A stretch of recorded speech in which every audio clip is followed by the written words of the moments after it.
Welcome to Learn for Exam. My name is Nagesh. In this video, we'll talk about the complete overview of quantitative aptitude. जो quant आपको snap में भी help होगा, उसके साथ CMAT में भी होगा एंड उसके साथ जो एमबीए सीईटी अभी आ रहा है उसके लिए भी ये हेल्पफुल होने वाला है। तो हम जो है अभी तक 2 वीडियो आउट कर चुके हैं जिसके अंदर हमने स्नैप का डिटेल डिस्कशन भी किया है और उसके साथ ही हमने कुछ बहुत अच्छे क्वेश्चन प्रैक्टिस किए हैं। तो आज आपके सामने डे 3 हमने यहाँ पे अपलोड कर रहे हैं। तो पहली बात तो अगर आप हमारे चैनल पर नए हो सब्सक्राइब जरूर कर लीजिए बिकॉज हमने बहुत कुछ अच्छे से प्लान किया है आपके लिए एंड सारी चीजें जो है वन बाय वन करके अपलोड करते जा रहे हैं। अगर आप हमारे चैनल पे नए हो तो एक चीज आपको मैं अनाउंसमेंट करना चाहता हूं कि आप अगर कोई भी कॉलेज का फॉर्म फिल करते हो तो वहां पर अगर आपको कोई डाउट आता है रिगार्डिंग फॉर्म फिलिंग हो गया या आपको ऐसे कोई असिस्टेंस चाहिए या कोई आपको क्वेरी है रिगार्डिंग फॉर्म फिलिंग या आप चाहते हो कि सर हमारे लिए कुछ अच्छा कॉलेज सजेस्ट करो, तो ये भी अगर आपको जानकारी चाहिए तो आप हमारी व्हाट्सएप में मैसेज कर सकते हो। हमारी टीम जो है वो आपको डेफिनेटली हेल्प करेगी। मेक श्योर करिए आप 10 से लेके 6 बजे के बीच में मैसेज करोगे और संडे को रिप्लाई नहीं कर सकते बट अदर देन जो भी हमारा ऑफिशियल टाइमिंग होगा वहां पर हम आपको हेल्प करेंगे। अभी फिलहाल जो है स्नैप के लिए काफी कम समय बचा है। जो बच्चों का एग्जामिनेशन फर्स्ट अटेम्प्ट में है, जिनका फर्स्ट अटेम्प्ट है उनके लिए मैं ये कहना चाहता हूं, यानी कि स्नैप के टोटल 3 अटेम्प्ट है उसमें से जिसका फर्स्ट अटेम्प्ट है उसके लिए मैं कुछ क्विक यहाँ पे एक इन्फॉर्मेशन दूंगा कैसे उनको अटेम्प्ट करना है ये पेपर। पहली चीज तो मैं सबसे पहले बात करता हूं अबाउट क्वांट एंड सेकंड है आपका वो है लॉजिकल रीजनिंग। यहाँ पर एक चीज ये भी है, इंग्लिश के अंदर क्या होता है मोस्टली पता है कि बच्चों को एक चीज ये लगता है कि मेरे लिए जैसे मान लो कोई क्वेश्चन सॉल्व कर रहे हैं, ठीक है, वर्बल कोई क्वेश्चन है, उसको ऐसा लगता है कि मुझे लग रहा है ये सही है तो मार्क कर देता है। क्लियर है पॉइंट? वो क्या करता है कि मुझे सही लग रहा है इसीलिए मार्क करता है। तो ये वर्बल में एक चीज आप याद रखिए कि आपको सही लग रहा है इसीलिए मार्क नहीं करना है, वो असल में उसके पीछे लॉजिक होना चाहिए और उसके पीछे का कुछ आपको हिस्ट्री पता होना चाहिए। जैसे आप कोई ग्रामेटिकल क्वेश्चन अटेम्प्ट कर रहे हो तो आपको ग्रामर के रूल पता होना बहुत जरूरी है, तो उसके बिना जो है आप यहाँ पर इसको अटेम्प्ट नहीं कर सकते। तो ये चीज आप थोड़ा सा याद रखिए कि जब भी आप वर्बल अटेम्प्ट करोगे तो आपको लग रहा है करके अटेम्प्ट मत करो या आपको लग रहा है कि ये मेरा सही हो सकता है, ऐसा नहीं है। उसके पीछे अगर आपके पास लॉजिक है तभी जो है आप उसको अटेम्प्ट कर सकते हो। तो ये चीज आप थोड़ा सा याद रखो इन स्पेशली वर्बल सेक्शन। उसके बाद मैं आपको बताना चाहूंगा इन क्वांट में आपको क्या करना है। पहली चीज तो अभी आप जैसे ही मॉक लगा रहे हो, मॉक में एक चीज का पता लगाओ कि आपको अभी भी कौन सा टॉपिक समझ में नहीं आता है। ऐसा कौन सा टॉपिक है जहां पर अभी भी आपको क्वेश्चंस में मार्क्स मतलब उसको सॉल्व करते समय आपको उसमें स्कोर नहीं आ रहा है। Let us take a example. मैं ये कहता हूं कि मान लो आपको टाइम स्पीड डिस्टेंस के क्वेश्चंस गलत हो रहे हैं, या ऐसा कह सकता हूं मैं कि आपको कोई ज्योमेट्री का क्वेश्चन जो है वो मतलब गलत हो रहा है आपसे, तो आप देखिए कि क्या आपको सारे फॉर्मूलाज याद है। बिकॉज ज्योमेट्री के अंदर जो है स्नैप के अगर जो भी क्वेश्चन आते हैं एक दो, तो खैर ये तो एनमैट में नहीं आता है ज्योमेट्री, बट अगर आपको ये कह रहा है कि स्नैप में अगर क्वेश्चन अगर दिखता है तो ये फॉर्मूला बेस्ड क्वेश्चन होता है। जैसे कि आपको पूछेगा किसी का एरिया ऑफ स्क्वायर दिया है, फिर एरिया ऑफ आपको रेक्टेंगल भी दिया देगा, पेरीमीटर दिया जाएगा, फिर लेंथ एंड ब्रेथ का कुछ रेशो होगा, तो उसी को थोड़ा ऊपर नीचे करके क्वेश्चंस यहाँ पे आते हैं। तो आपको कुछ नहीं करना है, बार बार रिवाइज करते रहना है ज्योमेट्री के जो भी फॉर्मूलाज होते हैं उसको। एंड उसके साथ ही अगर मैं लॉजिकल रीजनिंग की बात करूं कि यहाँ पर आपको 2 से 3 सवाल देखने को मिलते हैं सिलोजिज्म्स के अंदर।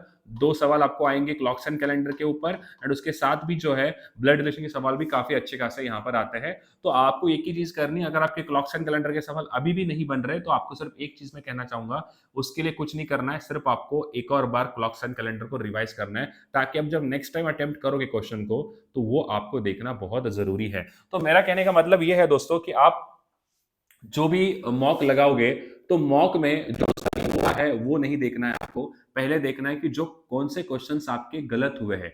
मान लो आपने टोटल 45 अटेम्प्ट किए हैं, उसमें से आपके टोटल 10 गलत हुए, तो पहला जो आपका एनालिसिस करने का वो चीज होता है कि ये मेरे 10 गलत क्यों हुए, इसके पीछे का रीजन ढूंढो। जैसे कि रीजन में क्या आ सकता है आपको कि उस टॉपिक के बारे में आपको थोड़ा सा आइडिया नहीं है, जैसे कि आपने उसके ऊपर लेस प्रैक्टिस किया है, आपने ज्यादा प्रैक्टिस नहीं कर पाया क्वेश्चन के ऊपर, तो इसीलिए क्या हो रहा है आपके 10 क्वेश्चंस गलत हो रहे हैं। अगर आपका 35 के जगह पे 45 स्कोर आता तो क्या होता आपको, ये चीज आप देखो 10 नंबर जो आपके गलत हो रहे हैं वो क्यों गलत हो रहे हैं आपसे। और उसके बाद आप सेकंड स्टेप देखोगे वो वाले क्वेश्चन जिनमें आपको नहीं बना पाए तो वो भी देखो कि बन क्यों नहीं रहा है। हर एक क्वेश्चन के पीछे एक हिस्ट्री होती है, हर एक क्वेश्चन के पीछे आपको सॉल्व करने के लिए थोड़ी सी मेहनत करनी पड़ती है, चाहे आपने उसके ऊपर 200-300 सवाल बना लिए हो, जो भी चीज है।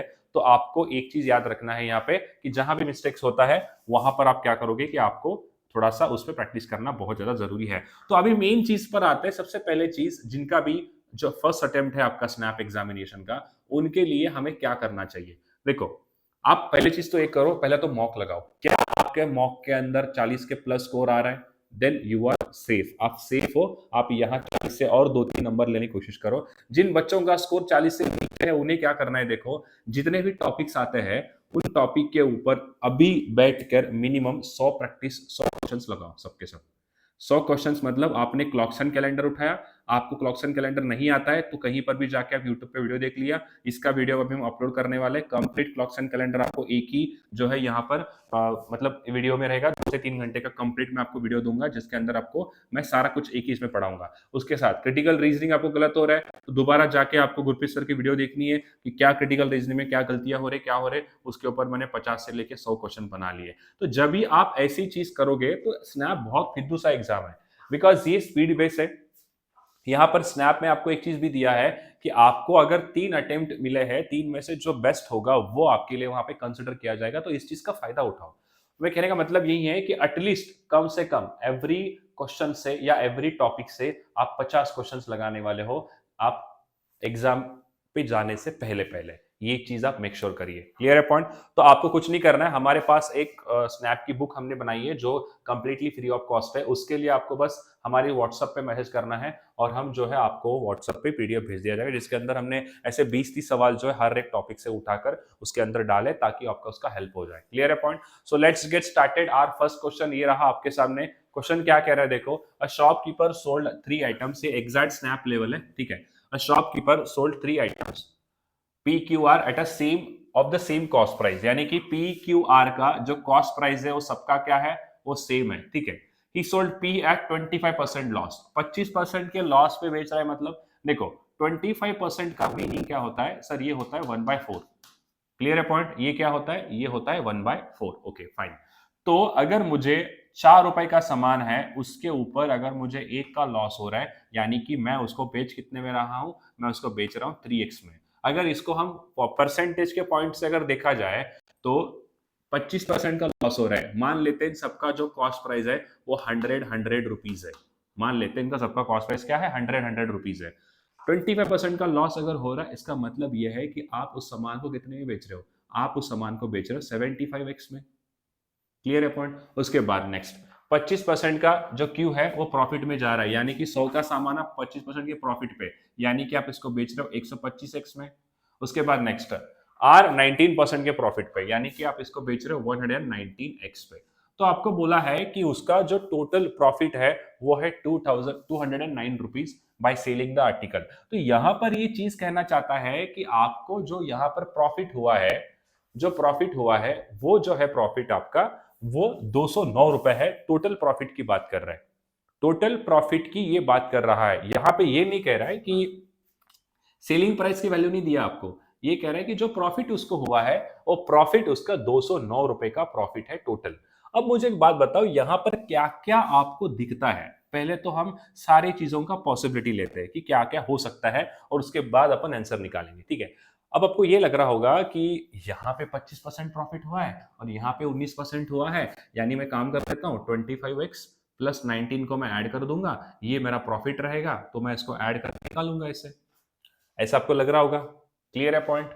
दोनों को ऐड करते हैं क्योंकि प्रॉफिट की बात कर रहे हैं ना, तो कितना हो जाएगा 9 एंड 5 ये हो गया 14 और ये 3 और 4 हो गया 44। आप बोलोगे सर वाह 45x की वैल्यू क्या आ गई यहाँ पे, 209 सवाल के अंदर तो दिया है, डायरेक्टली क्रॉस मल्टीप्लिकेशन करके निकालेंगे, x का वैल्यू आ जाएगा, जो पूछा है वो निकालेंगे। ऐसा नहीं है भाई, यहाँ पर ये कहना चाहता है कि जब उसने कंप्लीटली चीजें बेची है उसको प्रॉफिट कितने का हुआ है, 209 रुपए का। अगर आप यहाँ पे ऑब्जर्व करोगे कि यहाँ पे सामान को वो 100 से कम बेचा है ना, तो ये क्या है उसका, ये क्या है, लॉस है। तो ये 209 रुपए के अंदर वो भी तो चीज काउंट हो रही है ना जो उसको लॉस हो रहा है। तो यहाँ पर 25 का उसको लॉस भी तो हुआ है ना। क्या पॉइंट क्लियर है? 100 रुपए का सामान जैसे आपने मान लिया दुकान से, आपने 3 चीजें लेकर आए, मान लेते हैं आपकी तीन तीन आपने पेन लेकर आए, हर एक पेन का कॉस्ट है 100 रुपीज, ठीक है। और आप मुझे कह रहे हो कि मुझे आखिर में 209 रुपए का प्रॉफिट हो गया। ये 209 का प्रॉफिट कैसे हो सकता है? हो सकता है आपने इसको लॉस में बेचा होगा, मान लो आपने इसको किसी को फुकट दे दिया फ्री में, ये भी आपने किसी को फुकट दे दिया 0 रुपीज में, और उसके बाद ये जो 100x है, हो सकता है आप इसको जो है 309 रुपए में बेच दिए। अगर आप 309 में बेचे तो, अगर आप इसको 309 में बेच रहे हो, या हम ये कह सकते हैं कि आप इसको 600 रुपए में बेच रहे हो, मतलब मैं कहना ये चाहता हूं कि आप यहाँ पर जो भी चीज कर रहे हो ना, जैसे कि ये भी तो आपका एक क्या है, लॉस है, ये भी तो काउंट होगा ना, तो इसीलिए सबको हमें ऐड करना होगा। तो ये 25 एंड 25 कैंसिल हो जाएगा, सिर्फ जो है 19x बचता है, उसकी वैल्यू आपको सवाल में दे रखा है, वो है 209। तो 19 का वैल्यू यहाँ पर बन जाएगा, x की वैल्यू आ जाएगी 11। तो पूछा क्या है सवाल के अंदर, आपको पूछा है selling price of the article R. Selling price of the article R कितना है, तो ये आपको फाइंड आउट करने के लिए बोला है। तो 119 इंटू हम करेंगे 11, तो सिंपल है 1 9 10, और अगेन हम 1 और 1 2, तो ये बन गया 1309। ये रहा आपका आंसर। इसको ऐसे बनाते हैं। तो यहाँ पे हमारा ट्रिक क्या था, हमारा शॉर्टकट क्या था, यहाँ पे शॉर्टकट यही था दोस्तों कि जो आर्टिकल है ये 25% का लॉस हो रहा है ना, ये भी तो हमें यहाँ पे कैलकुलेट करना होगा, उसके बाद हम वैल्यू निकालेंगे। तो ये रहा आपका आंसर, ठीक है। नेक्स्ट है, नेक्स्ट सवाल आपके सामने क्वेश्चन नंबर 2 ये रहा। क्या कह रहा है, P and Q are two train same length. ध्यान से समझना, यहाँ पे दो ट्रेन है जिनका लेंथ क्या है, दोनों का लेंथ सेम है। Length of P and length of Q is दोनों इक्वल है। Train P crosses a bridge in 54 second. अब यहाँ पे समझाता हूँ कॉन्सेप्ट, ध्यान से समझना। कॉन्सेप्ट बहुत इंपॉर्टेंट है प्रॉब्लम्स एंड ट्रेन। अगर आप अभी ये कॉन्सेप्ट समझ गए तो आपको जिंदगी में कभी ये टॉपिक जो है वो कभी भूल नहीं पाओगे। कॉन्सेप्ट क्या है, ध्यान से सुनना। अब मान लेते हैं दो ट्रेन है, अब ये है पोल, ठीक है, ये है पोल, और इस पोल को ये ट्रेन क्या कर रहा है, क्रॉस कर रहा है। अब एग्जाम्पल ले लो, अगर आप ट्रेन में बैठे हो और आपके सामने क्या खड़ा है, एक पोल है। अगर आप ट्रेन आपकी फास्ट जाएगी तो क्या आपको पोल दिखेगा, ऐसे एकदम से चला जाएगा, एकदम मतलब फास्ट में जाएगा। क्लियर है पॉइंट। तो मुझे बताओ, इस पोल की भी तो कुछ ना कुछ लेंथ होगी। मान लेते हैं इस पोल की लेंथ है, एक छोटा सा लेंथ होगा, let us take example 50 centimetre इसका लेंथ है। किसका, पोल का, इसका जो लेंथ है वो 50 सेंटीमीटर है। और जो आपकी ट्रेन है वो ट्रेन है 130 मीटर की, 130 मीटर की। तो मुझे एक बात बताओ कि ये जो पोल का लेंथ है 50 सेंटीमीटर, इसके सामने तो नेग्लिजिबल है, हाँ या ना बोलो सब लोग, निग्लिजिबल है ना।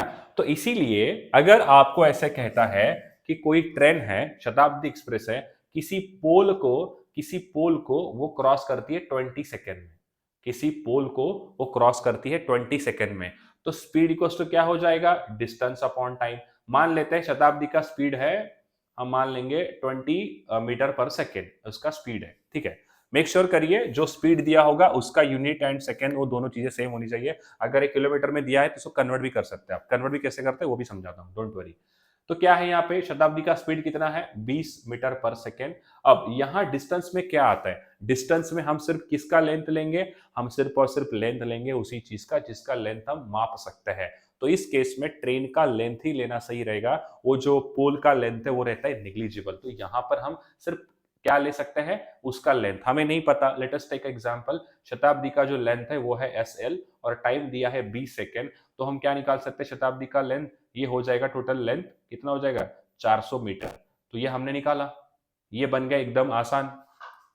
तो एक चीज आप हमेशा याद रखो, जिसकी लेंथ निग्लिजिबल है, जैसे कि पोल हो गया, ठीक है, कोई पर्सन हो जाता है या कोई कार है, तो इन सबकी क्या है, ट्रेन के केस में लेंथ निग्लिजिबल होती है। बट अगर ऐसा कह रहा है कि एक ट्रेन है जो किसी और ट्रेन को पास कर रही है, किसी और ट्रेन को पास कर रही है, किसी ब्रिज को पास कर रहा है, किसी टनल को पास कर रहा है, और किसी प्लेटफॉर्म को पास कर रहा है, तो मैं ये कहता हूं यहाँ पे कि शताब्दी की स्पीड है 20 मीटर पर सेकेंड, और ये किसी प्लेटफॉर्म को क्रॉस करने के लिए ले रहा है 15 सेकेंड का समय। ठीक है, ठीक है, हमें निकालना है यहाँ पे। और आपको ये भी चीज दिया है कि जो जैसे अभी हमने कैलकुलेट किया था, हम ये ले सकते हैं कि 300 मीटर हम ले लेंगे। किसकी लेंथ है, ये लेंथ ऑफ द ट्रेन है। तो आपको पूछा है कि हमें प्लेटफॉर्म की लेंथ बताओ कितनी होती है करके। तो स्पीड क्या है हमारा 20 इक्वल्स टू लेंथ क्या होगा, distance, length of train plus हम यहाँ पे ऐड करेंगे जो प्लेटफॉर्म का लेंथ होगा, क्योंकि उसमें हमें दोनों को क्या करना है, वो लेंथ हम नेग्लिजिबल नहीं कह सकते कि प्लेटफॉर्म कितनी लेंथ होगी, 200-300 मीटर जो भी है, ठीक है। और यहाँ पर प्लेटफॉर्म की लेंथ को मैं मान लेता हूँ P, और डिवाइडेड बाय टाइम कितना ले रहा है, 15 सेकेंड। क्लियर है पॉइंट। तो चलो यहाँ पे थोड़ा सा मैं चेंज कर देता हूँ, इसको 30 मीटर पर सेकंड कर देंगे क्योंकि यहाँ पे आंसर 0 आ जाएगा, ठीक है। तो 15×3=45, ये हो गया 450 equals to 300 plus length of यहाँ पे ये। तो मैं अगर 300 को इधर भेज दिया तो कितना आएगा 150। तो हमने क्या निकाला यहाँ पे, हमने प्लेटफॉर्म की लेंथ निकाली 150 है करके। तो यहां से हमें क्या सीखने को मिलता है, अगर हम किसी भी ट्रेन कहता है कि पर्सन को क्रॉस कर रहा है, किसी पोल को क्रॉस कर रहा है, तो उस केस में हमें क्या करना है, एक चीज याद रखो, उस केस में उस पोल की लेंथ हो गई या तो पोल के अलावा पर्सन का लेंथ हो गया, वो जो है ट्रेन के लेंथ के अकॉर्डिंग वो होता है नेग्लिजिबल। बट अगर आपको ऐसा कहता है जो ट्रेन है किसी अनदर ट्रेन को पास कर रहा है या किसी ब्रिज को पास कर रहा है, तब हमें क्या लेना है, उनकी लेंथ को भी हमें ऐड कर देना है। अब इसमें एक और चीज समझाता हूं, वो है रिलेटिव स्पीड। रिलेटिव स्पीड क्या होता है, ध्यान से समझना। रिलेटिव स्पीड ये होता है, अगर मान लो दो ट्रेन ऐसे एक तरफ आ रही है, ठीक है, तो जल्दी पहुंच जाएंगे, तो उस केस में हमें speed of both the train हमें करना है ऐड। क्लियर है पॉइंट। जब दो ट्रेनें अपोजिट डायरेक्शन में आ रही है तो स्पीड को हम करेंगे ऐड। जब दो ट्रेनें सेम डायरेक्शन में ट्रेवल कर रही है तब हमको स्पीड को करना है क्या, तब हमको स्पीड करना है माइनस। क्लियर है पॉइंट। ये रिलेटिव स्पीड का कॉन्सेप्ट याद रखो, ये बहुत काम आएगा पूरे क्वेश्चन में। अब हम बनाते ये वाला क्वेश्चन। इसके अलावा एक और चीज ऐसी है, जैसे आपने टाइम स्पीड डिस्टेंस में ये भी पढ़ा होगा, अगर मान लेते हैं speed equals to distance upon time है। क्लियर है पॉइंट। अगर डिस्टेंस कांस्टेंट होता है, यानी कि मैं कहना यह चाहता हूं डिस्टेंस कांस्टेंट है, जैसे मान लो ये आपको यहां से यहां ट्रेवल करना है, डिस्टेंस कांस्टेंट है। पहली बार जैसे मान लेते हैं कि दो ट्रेनें हैं, स्पीड दो ट्रेन है, ट्रेन ए एंड बी, उनका स्पीड का रेशो है 4:3। क्लियर है। अब क्या है, अब ये ट्रेन जा रही है यहां से और अगेन रिवर्स आ रही है। क्लियर है पॉइंट। जब डिस्टेंस कांस्टेंट होता है तो हमको क्या पता है, डिस्टेंस अगर कांस्टेंट है तो यहां पे जो स्पीड का रेशो होगा वो होगा इनवर्सली प्रोपोर्शनल किसके साथ, टाइम के रेशो के साथ। क्लियर है पॉइंट। तो हम यहां पे अगर दो ट्रेनों का आपको स्पीड का रेशो दिया है 4:3 है करके, तो मैं यहां पे इनके टाइम का रेशो क्या लेता हूं, ये आएगा 3:4। क्यों, क्योंकि यहां पे डिस्टेंस कांस्टेंट है। क्लियर है पॉइंट। क्या ये बात सबको समझ में आ रही है, पल्ले पड़ रही है आपको ये बात। तो देखते हैं सेकंड क्वेश्चन क्या है आपके सामने। सेकंड क्वेश्चन ये कह रहा है पी एंड क्यू, जैसे मैंने अभी आपको एक्सप्लेन किया, जिसका कंप्लीट जो पीछे का एक बैकग्राउंड होता है वो मैंने आपको यहाँ पे एक्सप्लेन कर दिया हूं। अब हम देखते हैं पी एंड क्यू में यहाँ पे क्या चीज है। देखो मैंने अभी आपको एक्सप्लेन किया था कि अगर डिस्टेंस कांस्टेंट होता है, ठीक है, तो हमें टाइम का रेशो क्या लेना है, रेसिप्रोकल लेना होगा स्पीड के साथ। जो भी स्पीड का रेशो आएगा वही रेशो क्या आएगा, वो आएगा टाइम के लिए। तो ये चीज आप यहाँ पे याद रखो थोड़ा सा। अब देखो P and Q are two train same length, उनकी लेंथ सेम है। Train P crosses a bridge in 54 second while train Q crosses the same bridge. जो ब्रिज P क्रॉस कर रहा है वही ब्रिज Q क्रॉस करने वाला है। P को टाइम लगता है क्रॉस करने के लिए 54 सेकेंड, एंड उसके साथ यहां पर ट्रेन Q को लगता है उसको क्रॉस करने के लिए टोटल कितना, 72 सेकेंड। तो हमने यहां पर टाइम का रेशो ले लिया। अगर टाइम का रेशो लिया है तो ये जाएगा 18 का 3 बार, 18 3 54, ये आएगा 18 का 4 बार। तो हम जो स्पीड का रेशो लेंगे वो क्या होगा, इनका रेसिप्रोकल, जो कि आता है 4:3। तो यहाँ पे स्पीड ऑफ ट्रेन टी आ गया और स्पीड ऑफ ट्रेन पी आ गया और स्पीड ऑफ ट्रेन क्यू आ गया। क्या पॉइंट क्लियर है सबको। क्या चीज हमने यहाँ पे निकाली है, स्पीड ऑफ ट्रेन पी आ गया and speed of train Q आ गया। यहाँ पे इनका रेशो हमने लिया। क्यों लिया, क्योंकि हमें सवाल में क्या पूछा है, आपको बोल रहा है how much time in second will two train, यहाँ पे बोला है train P crosses a signal, ठीक है। फाइंड आउट करने के लिए क्या बोला है, how much time it will take will the two trains crosses each other in opposite direction. यानी कि हमको निकालने के लिए बोला है जो दोनों ट्रेनें हैं एक दूसरे को क्रॉस कर रही है। क्रॉस कर रही है इसका मतलब क्या होगा कि हमें स्पीड को ऐड करना होगा। अब हमने स्पीड क्या निकाला यहाँ पे 4 एंड 3, तो इसको लिखेंगे स्पीड लिखेंगे 4x plus 3x equals to distance क्या है, डिस्टेंस दोनों ट्रेनों का distance, length of train p। But यहां पर एक चीज ये कह रहा है इसने, यहां पर एक चीज इसने क्लियरली कहा है कि जो लेंथ है इसका दोनों ट्रेनों का वो क्या है, वो सेम है। तो यानी कि मैं किसी एक का लिख सकता हूं, लेंथ ऑफ ट्रेन p लिख दूंगा और उसको मैं 2 लिख दूंगा, यानी कि दोनों को हम ऐड कर रहे हैं तो 2 हो जाएगा। क्लियर है पॉइंट। जैसे कि एक का x है एक का x है, दोनों को ऐड करूंगा तो 2x हो जाएगा। वैसे यहाँ पे कहानी चल रही है, ठीक है। डिवाइडेड में क्या आएगा, टाइम। टाइम तो आपको फाइंड आउट करने के लिए बोला है, तो ये जो फार्मूला बनेगा ये ऐसे बनेगा, देखो 2 length of train p divided by 4x plus 3x, ये बन जाएगा टोटल 7x, ये बन जाएगा टोटल 7x। क्लियर है पॉइंट। यही चीज हमको फाइंड आउट करने के लिए बोला है। अगर मुझे लेंथ ऑफ ट्रेन पी पता लग जाता है तो मेरे लिए काफी आसान हो जाएगा ये सवाल को सॉल्व करने के लिए। ठीक है, इसको हटा देता हूं मैं, अभी इसकी जरूरत नहीं है हमको क्योंकि हमने ये फाइंड आउट कर लिया है। ठीक है, थोड़ा जगह के कम है, जगह कम है यहाँ पे, इसलिए इसको हटा दे रहा हूं।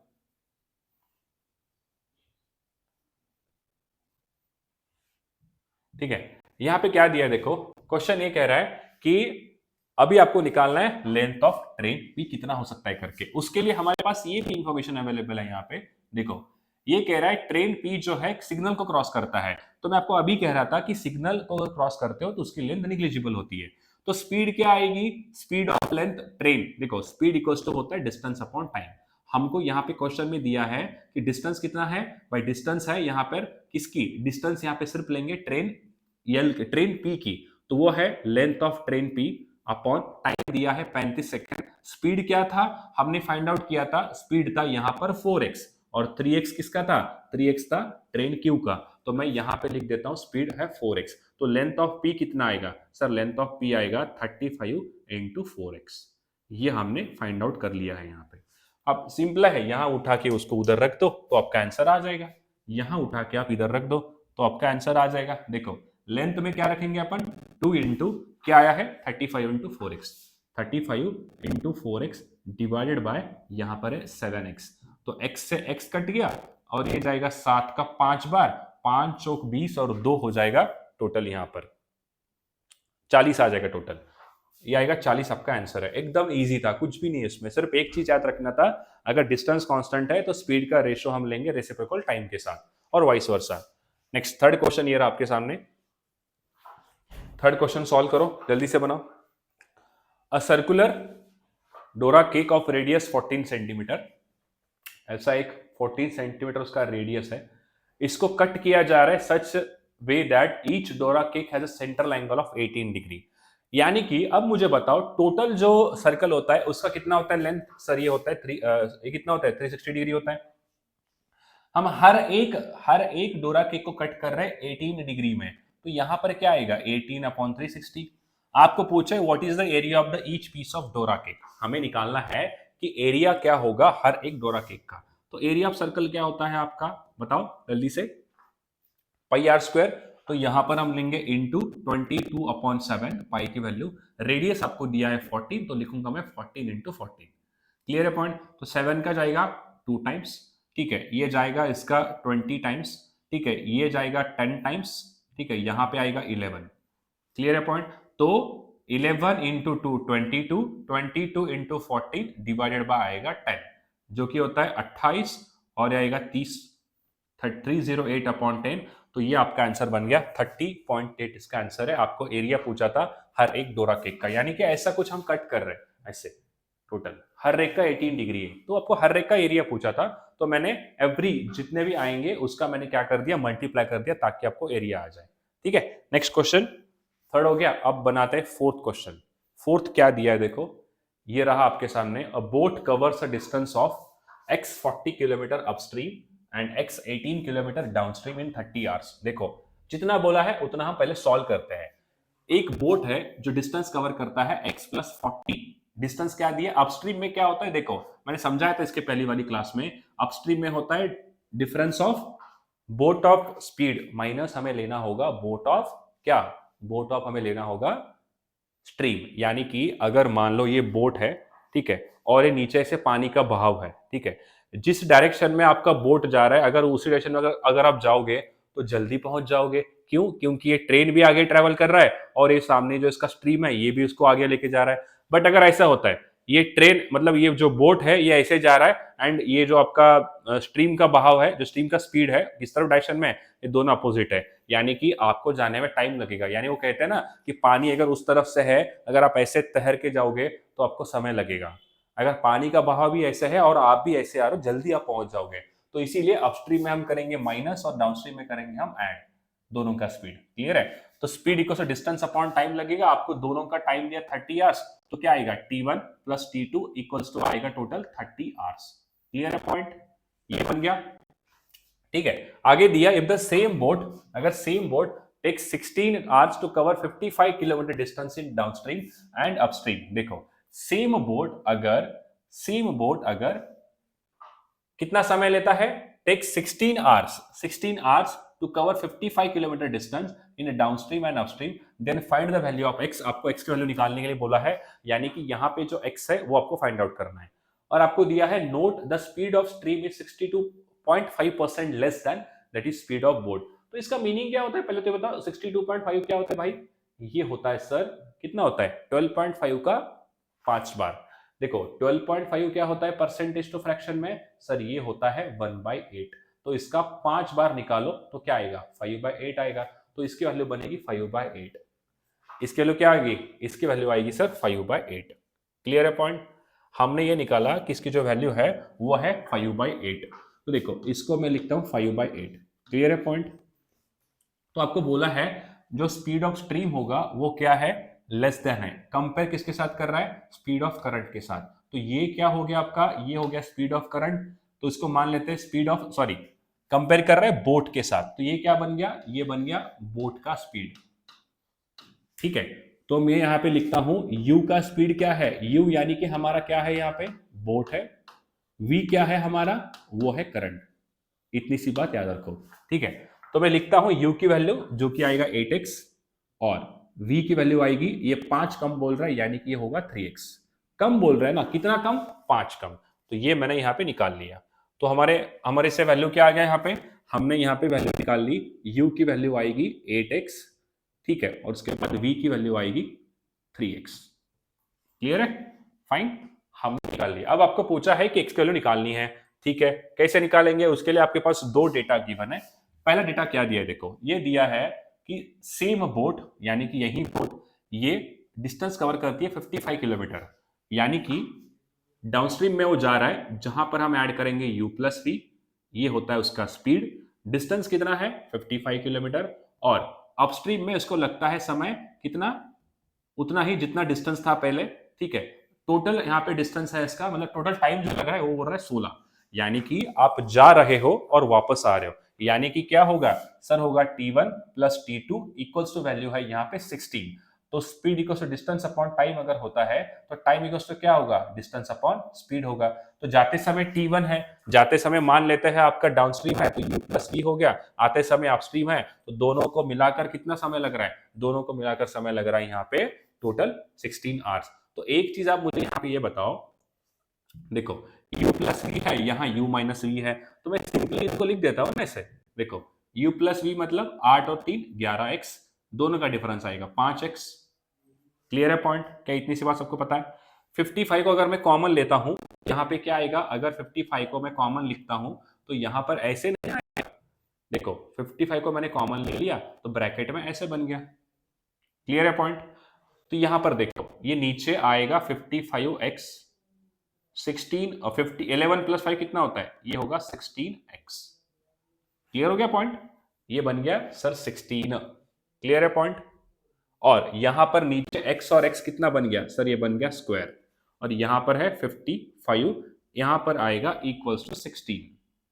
क्लियर है पॉइंट। 16 से 16 कट गया, ठीक है, x से x भी कट गया, 55 से 55 भी कट गया। तो इन शॉर्ट x की वैल्यू क्या आ गई, x की वैल्यू आ गई 1। x की कितनी वैल्यू आ गई सर, x की वैल्यू यहां पर आ चुकी है 1, यानी कि ये जो आपके सामने स्पीड दिया है इन दोनों का, ये क्या है, ये रियल है स्पीड, यानी कि जो वैल्यू आपने निकाली है, ये जो रेशो दिया था वो क्या है, वो कंप्लीटली इक्वल है। ठीक है, ये वैल्यू इक्वल है। तो हमने ये तो फाइंड आउट कर लिया, इसको अभी हटाओ, इसकी जरूरत नहीं है हमको, क्योंकि हमें आंसर में क्या निकालने के लिए बोला है वो चीज हम फाइंड आउट करते हैं। ठीक है, अब हमको इनके एग्जैक्ट वैल्यू पता चल गई। अब हमें क्या बोला है, अब बढ़ता है एक्स की तरफ, जो हमें फाइंड आउट करना है। एक्स प्लस 40 किलोमीटर अपस्ट्रीम जाना है और डाउनस्ट्रीम जा रहा है एक्स प्लस 18 किलोमीटर। तो डिस्टेंस कितना है सर, डिस्टेंस है एक्स प्लस 18 डिवाइड बाय, अगर डाउनस्ट्रीम है तो दोनों को हम ऐड करेंगे तो ये आएगा 11, उसके बाद प्लस अपस्ट्रीम में कितना है सर, ये है एक्स प्लस 40 डिवाइडेड बाय, दोनों का डिफरेंस हम लेंगे वो है 5। यहाँ पे टाइम लगता है दोनों को जाकर आने के लिए 30 आवर्स। ये हमने फाइंड आउट किया। अब हम इसको करेंगे सॉल्व। क्लियर है, तो सिंपल है, 5x प्लस आएगा 18 5 90, ठीक है, plus 11x plus 44 divided by 11 into 5 कितना होता है सर ये बन जाएगा टोटल 11 इंटू 5, 11 इंटू 5 कितना बन जाएगा, ये बन जाएगा 55, जो कि इधर होके मल्टीप्लाई हो जाएगा।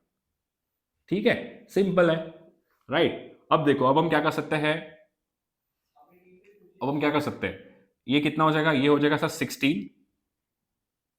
90 और 44 कितना होता है, ये हो जाएगा 134, जो कि हमें उधर लेकर जाना है, तो ये उधर जाएगा तो माइनस हो जाएगा, 55 इंटू 30 माइनस कितना बन जाएगा ये, सर ये बन जाएगा टोटल यहां पर कितना बनेगा, सॉरी ये जीरो आएगा, 440 बनेगा ये, इट इज 440, 90, ये आप देखो 11 से मल्टीप्लाई किया तो 440 हो गया ना, ठीक है, और ये 18 टू 5 हो जाएगा 90, तो ये बनेगा टोटल 300 कितना बनेगा, 90 प्लस 440 540 बनेगा, सॉरी 530 बनेगा, 530 बन जाएगा, ये बन गया 530।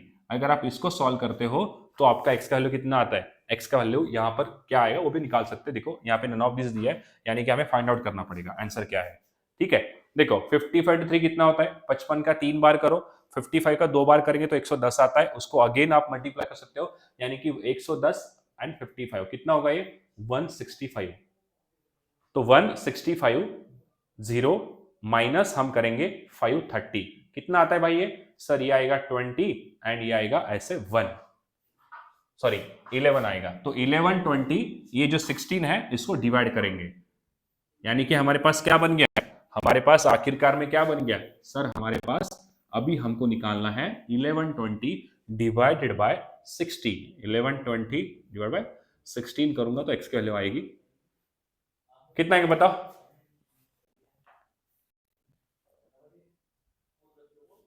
16 7 का कितना होता है, नहीं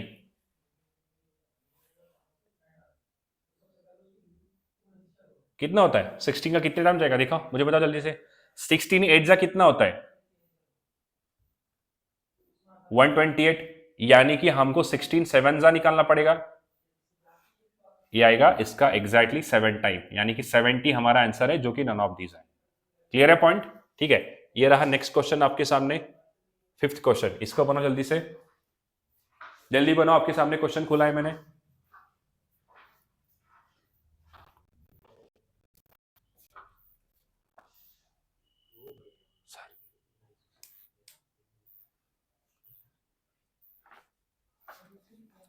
जल्दी बनाओ, क्वेश्चन नंबर 5th क्या दिया देखो आपके सामने है, यहाँ पे क्वेश्चन नंबर 5th आपके सामने है,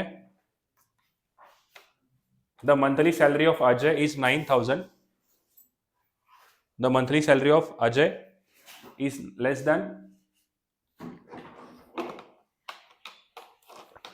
आई होप आपको समझ में आ रहा होगा जो मैं पढ़ा रहा हूं, ठीक है। क्या दिया है देखो, समझाता हूं मैं पहले, देखते हैं आप में से कितने लोगों को आता है सॉल्व करने के लिए। The monthly salary of Ajay is 9000 less than that of monthly salary of Bhushan. अब देखते हो यहाँ पे क्या दिया है, जो मंथली सैलरी है किसकी, अजय की, अजय की जो सैलरी होगी, ठीक है, उससे क्या है 9000 लेस है, किससे, मंथली सैलरी ऑफ भूषण की।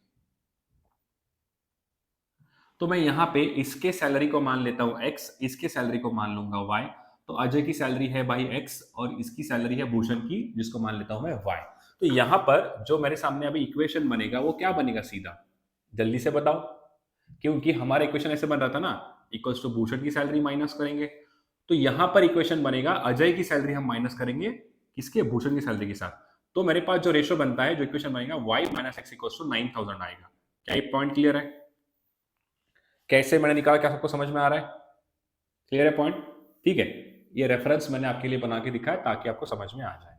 आगे दिया है आपको, if Ajay spend 35% of his monthly salary, जितना भी वो कमाता है, अजय कितना कमा रहा है x रुपीस, ठीक है, 35% तो अगर स्पेंड कर रहा है, इसका मतलब वो कितना अपने पास रख रहा है, अपने पास रख रहा है 65%, ये क्या है उसका सेविंग होगा, of what x, 65% of x, ये क्या है सेविंग है, सर ये किसकी सेविंग है, सर ये सेविंग है, सेविंग ऑफ कौन, अजय, जो कि है x, सेविंग ऑफ अजय। आगे दिया है Bhushan spend 55% of monthly salary, यानी कि 45% of what, 45% of what, Bhushan की सैलरी क्या है, सर भूषण की सैलरी y है, तो 45% ऑफ वाई वो सेव कर रहा होगा, बिल्कुल सही है। ठीक है सर, बहुत बढ़िया। ये बनेगा किसका? सेविंग ऑफ, ये बनेगा भूषण। ठीक है, आगे दिया है and the saving of Ajay. जो सेविंग ऑफ अजय है मतलब ये 65% ऑफ एक्स, 65% ऑफ एक्स, ये जो सेविंग ऑफ अजय है ये क्या है? ये 1050 लेस देन है किससे? भूषण के सैलरी से, भूषण की सेविंग से। यानी कि 45% ऑफ वाई इससे क्या है? 1050 इसका सैलरी लेस है। ये बन गया हमारा इक्वेशन। आप इसको ऐसे भी लिख सकते हो, ये जाएगा 13 टाइम्स, ये जाएगा 20 टाइम, ये जाएगा 9 टाइम, ये जाएगा 20 टाइम। तो जो वैल्यू है उसको हम ऐसे भी लिख सकते हैं 13 of x divided by 20 equals to, यहां पर मैं लिख सकता हूं 9 divided by 20 of y minus 1050। Clear है पॉइंट? तो हम यहां पर क्या कर सकते हैं, यहां पर नीचे डिवाइड में 20 ले लो और इसको भी 20 से मल्टीप्लाई कर लो, तो ये टोटल 20 जो है वो डिवाइड में क्या हो जाएगा? कैंसल आउट हो जाएगा। तो मैं 20 को हटा देता हूं, क्यों? क्योंकि मैंने सबका बेस सेम करके मैंने वहां पे आपके सामने आंसर को लेकर आया हूं। क्लियर है? अब क्या आएगा देखो, अब ये 9y इसको उधर भेजो -30x, तो इस वैल्यू को इधर लेकर आओ। 105 का 2 गुना कितना होता है सर? ये हो जाएगा 210। तो 210, 2 जीरो और लगेंगे क्योंकि यहाँ पे 2 जीरो है, तो ये बन गया हमारा equation 9y minus 13x। Clear है पॉइंट? तो अभी हम क्या कर सकते हैं, अगर हमें कैंसल आउट करना है तो इस वाले इक्वेशन को मल्टीप्लाई करो किससे? 13 से। क्यों? क्योंकि आपको यहाँ पे एक साइमल्टेनियस इक्वेशन बन गया। तो ये बनेगा 13y minus 13x equals to 13 का 9 बार कितने बार जाएगा? 9 3 27 और ये बनेगा 117, 117 और आगे आएंगे 3। अब हम इसको इक्वेट करते हैं, तो यहां पे लिखो 9y माइनस 13x, यहां पर आएगा 9000, सॉरी 21,000 है यहाँ पे, ये आएगा टोटल 21,000, ये आएगा टोटल 21,000, ये बनेगा 21,000। अब यहाँ इक्वेट करके जो भी पूछा है वो निकाल सकते हो। बहुत ही हलवा सा सवाल था, इसमें कुछ भी लॉजिक ऐसे लगने लायक नहीं था। पूछा है आपको find the annual salary of Ajay, आपको एनुअल सैलरी पूछा है, पहले आप एक्स की वैल्यू निकालो, उसके बाद आप वाई निकाल सकते हो। तो यहां पर एक ट्रिक बताऊंगा, यहां पर आपको एक्स की वैल्यू निकालने के लिए बोला है, तो आप यहाँ पे y को मल्टीप्लाई करने, मतलब y को आप एलिमिनेट कर सकते थे। अगर आप y को एलिमिनेट करते तो आपके लिए क्वेश्चन और आसान बनता। कैसे, वो भी समझाता हूं। देखो यहाँ पे अगर आप, क्योंकि जो निकालना के लिए दिया है उसी को हम फाइंड आउट करते हैं ना, क्यों हम बाकी का चीज निकालेंगे। यहां पर आपको y को मल्टीप्लाई करो, इस वाले इक्वेशन को 9 से मल्टीप्लाई करो तो वो वाला आंसर हट जाएगा। क्लियर है पॉइंट? तो इसको अगर मैं 9 से मल्टीप्लाई करता हूं तो क्या हो जाएगा, ये बनेगा 81,000, 9 से मल्टीप्लाई करता हूं तो 81,000 बन गया, और ये बनेगा 9y माइनस 9x। क्लियर है पॉइंट? और इसको लिखो यहाँ पे 9y minus 13x equals to बनेगा 21,000। ठीक है, अब हम माइनस करेंगे तो उससे क्या हो जाएगा, आपका ये वाला वैल्यू कट हो जाएगा, माइनस ऑफ माइनस प्लस, तो ये कितना बनेगा, ये बनेगा 4x, इसकी वैल्यू बन जाएगी टोटल, इनको माइनस करो आप, ये बनेगा 0 एंड ये आएगा 6, ये बनेगा 60,000। तो इससे क्या आएगा x की वैल्यू, ये आएगा सर टोटल कितना, 15,000 आएगा x की वैल्यू। अगर x के लिए 15,000 है, आपको पूछा है एनुअल सैलरी, 15 का आप कर सकते हो 12 बार करना, 12 टाइम करना पड़ेगा क्योंकि एनुअल निकालने के लिए बोला है। तो 10 टाइम होते हैं 1.5 लाख, और 30,000 अगर हम ऐड करते तो आंसर बन गया 1,80,000 रुपए। ये सवाल का जवाब था, कुछ नहीं करना था इसके अंदर, एकदम ईजी से मैंने आपको एक्सप्लेन किया है। ठीक है, ये रहा 6th क्वेश्चन। जल्दी से बनाओ इसको, देखते हैं आप में से कितने लोग बना पाते हैं। फास्ट, जल्दी बनाओ, आपके पास 2 मिनट का समय है इसको बनाने के लिए। क्या दिया देखो यहाँ पे क्वेश्चन के अंदर, देखते हैं क्या दिया है। There are some pens in the shop, Jaswant takes 50% of the pen, Aarav takes 25% of the remaining. तो यहां पर ना एक शॉर्टकट समझाता हूं, कभी भी आपको ऐसा वाला सवाल आता है तो पहले तो इनके फ्रैक्शन को लिख लो। क्या आता है, ये आएगा 1/4 और ये आगे बोला है 40% जो कि होता है 2/5। मैंने फ्रैक्शन को लिख दिया यहाँ पे। ठीक है, अब हम क्या करेंगे, हमें यहाँ पे इस वाले सवाल के अंदर कुछ तो कुछ अज्यूम करना होगा। वो वैल्यू हम क्या अज्यूम करेंगे, जो भी आपका डिनोमिनेटर होगा उसका एलसीएम ले लो। एलसीएम क्या आता है सर? यहाँ पे एलसीएम इसका आएगा टोटल, हम 100 भी ले सकते हैं, कोई प्रॉब्लम नहीं है। आप 100 कंसिडर करके आगे बढ़ो, आपके लिए इजी हो जाएगा। पहले बोला है जशवंत ने लिए है 50% पे, यानी कि 50 जशवंत ने ले लिए, बचे कितने? 50। 50 में से आरव टेक 25%, मतलब 50 का 25% आपको लेना है। 50 का आपको 25% लेना है। अगर दिक्कत होता है सॉल्व करने के लिए, कुछ नहीं करना है, इसका 2 बार कर दो, जो आप वैल्यू ले रहे हो उसका दुगना करो, यहां 200 कर दो तो ये 100 आ जाएगा। बचे कितने? 100। उसका 25% ले रहा है, यानी कि 25 कौन ले रहा है? ये ले रहा है आरव। अब ध्यान से समझना मेरी बात, 200 में से इसने 50% ले लिया, तो रिमेनिंग कितने हैं? अब रिमेनिंग 100 बच गए। 100 में से उसने 25 ले लिया, तो बचे कितने? अभी 75 बच गए। क्लियर है पॉइंट? अब 75 रिमेनिंग का 40% वो ले रहा है। रिमेनिंग मतलब 75 का 40% कितना होता है सर? देखो 10% है इसका 7.5, 10% कितना है? 7.5, हमको निकालना है 40%।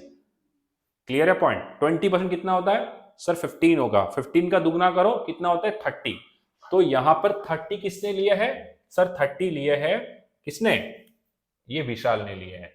बस इतना सा। आगे दिया है if Jaswant sell all the pen, Jaswant अगर सारे पेन बेचता है ₹8 पर pen and earn 3200 rupees, and 3200 रुपए उसने अर्न किया। अब ये प्रॉफिट अर्न नहीं किया है, सिर्फ 3200 अर्न किया उसने। तो मुझे बताओ 3200 रुपीज उसने अर्न किया, एक पेन बेच रहा है 8 रुपीज के अंदर, तो यानी कि ये कितने बेच, टोटल कितने हैं? 400 हो गए ना टोटल। टोटल कितने हो गए? 400 पेन हो गए ना, 400 पेन। बट सवाल के अंदर कितना दे रखा है यहाँ पे? सवाल के अंदर ये तो 100 लिया है, यानी कि इसको सभी वैल्यू को मुझे 4 से मल्टीप्लाई करना होगा, ताकि मैं इन सबको इक्वेट कर सकूं। क्लियर है पॉइंट? पूछा आपको ये the find total pens taken by Aarav, Aarav कितने पेन लिए हैं? तो आरव ने लिए हैं सर 25 इंटू 4, जो कि बनता है 100। क्लियर है पॉइंट? ये सवाल का जवाब था। नेक्स्ट क्वेश्चन नंबर 7 आपको बनाना है। क्वेश्चन नंबर 7 काफी इजी है, इसको आप बना सकते हो। इसके लिए शॉर्टकट समझाता हूं मैं क्या है। देखो अब ये कह रहा है product is sold at profit of 25% after 2 successive discount, 2 discount देने के बाद वो क्या कर रहा है? प्रॉफिट में बेच रहा है। तो पहले डिस्काउंट कितना दे रहा है? ये है 12.5, जो कि होता है 1/8, ये होता है 1/7। इसको लिखने का तरीका बड़ा आसान है। देखो आप 8 रुपए का कोई सामान है, उसको आप 1 रुपए कम करके बेच रहे हो, यानी कि आप बेच रहे हो 7 रुपीज में। उसके बाद 7 रुपए का कोई सामान है, उसको आप कितना कम करके बेच रहे हो? 1 कम करके बेच रहे हो, यानी आप बेच रहे हो 6 में।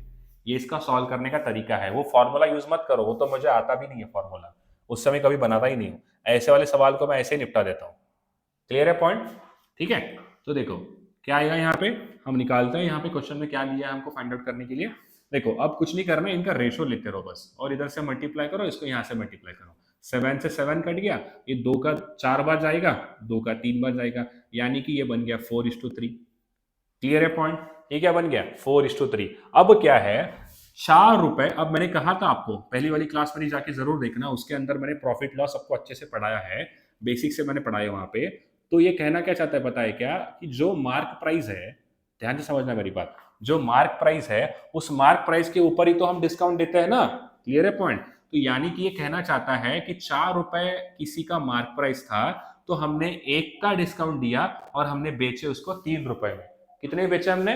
हमने बेचे टोटल उसको 3 रुपए में। क्या पॉइंट क्लियर है? क्या पॉइंट क्लियर है? सबको समझ में आ रहा है यहां पे? क्लियर है पॉइंट? ठीक है,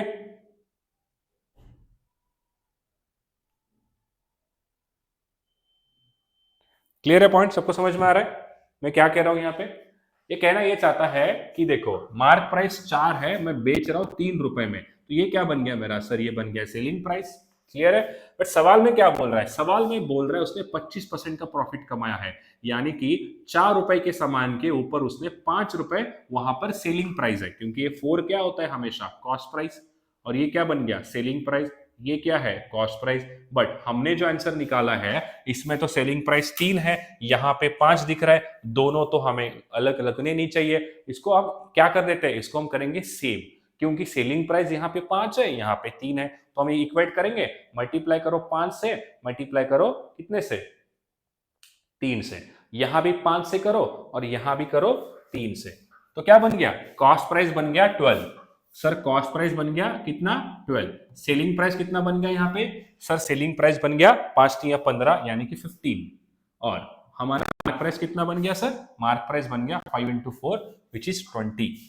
मार्क प्राइस बन गया सर 5 into 4 विच इज 20। तो पूछा क्या है आपको, then the mark price of the product is what percent more than the cost price. देखो ये मार्क प्राइस है, ये कॉस्ट प्राइस है, कितना ज्यादा दिख रहा है आपको, 8 ज्यादा दिख रहा है, किससे, कॉस्ट प्राइस से, इनटू 100। कुछ नहीं, 4 का 2 बार जाएगा, 4 का 3 बार जाएगा, 2/3 विच इज नथिंग बट 66.66%। ये इसका आंसर है। क्लियर है, ठीक है। ये रहा 8 क्वेश्चन। अब चलो बनाओ सब लोग इसको, मैं आपको सॉल्व करने के लिए समय दे रहा हूं, जल्दी से बनाओ, जल्दी बनाओ, जल्दी से बनाओ। क्या दिए देखो यहाँ पे, देखो क्या दिए यहाँ पे सवाल के अंदर, Chandan is thrice efficient as Bhaskar. ये कह रहा है कि चंदन जो है वो थ्राइस एफिशिएंट है, किससे, जितना भास्कर एफिशिएंट है। ठीक है, ओके। उसके बाद आगे बोल रहा है हु मतलब कौन, भास्कर हाफ एफिशिएंट है एज अंकित। ठीक है, अब हम यहाँ रिवर्स में पढ़ेंगे ताकि हमको समझ में आ जाए। देखो अंकित अगर मान लेते हैं उसका एफिशिएंसी 4x है, सपोज मान लेते हैं अंकित का एफिशिएंसी कितना है 4x, तो इससे हाफ है कौन, भास्कर, तो भास्कर का क्या होगा सर, भास्कर का होगा यहाँ पे हाफ यानी कि 2x। क्लियर है पॉइंट, ओके। उसके बाद आगे बोल रहा है चंदन थ्राइस है, इसका थ्राइस मतलब कितना हो जाएगा, चंदन, चंदन हो जाएगा सर इसका थ्राइस यानी कि 6x। क्लियर है पॉइंट। आगे बोला है if Ankit and Bhaskar, Ankit and Bhaskar, Ankit and Bhaskar दोनों मिलाकर काम कर रहे हैं, यानी कि दोनों का एफिशिएंसी ऐड होगा जो कि बनेगा सर एफिशिएंसी 6x। ये किसी काम को कंप्लीट करते हैं 18 दिन में, तो 6x इंटू अगर मैं 18 करूंगा तो मेरे पास ये आ जाएगा वर्क, क्योंकि वर्क होता है हमारा टाइम इंटू एफिशिएंसी। क्लियर है पॉइंट, वर्क होता है हमारा टाइम इंटू एफिशिएंसी, तो कितना आएगा, क्लियर है पॉइंट, ये बनेगा सर वर्क 108x, ये बन गया टोटल वर्क। क्लियर है पॉइंट। अब आगे दिया है कि इन हाउ मेनी डेज, कितना समय लगता है भास्कर एंड चंदन को साथ में काम करने के लिए, यानी कि दोनों एक साथ काम कर रहे हैं, तो हम वर्क को डिवाइड करेंगे इनके एफिशिएंसी के साथ जो कि बनता है 8x, तो हमें पता चलेगा टाइम कितना है करके। टाइम तो पूछा है, x से x हट गया, 8 का जाएगा 1 टाइम, 2 बच गया, 8 3 24, 13.5 आपका आंसर है, खत्म। मैंने ऑलरेडी क्लिक किया था इसको। ठीक है, नेक्स्ट अगला बनाते हैं, देखो क्या है, समझ में आ रहा है, देखो एक बार मैंने कैसे सॉल्व किया इसको। ठीक है, ये इसका आंसर है, ये रहा आपके सामने 9th क्वेश्चन, ये रहा आपके सामने 9th क्वेश्चन, जल्दी से बनाओ,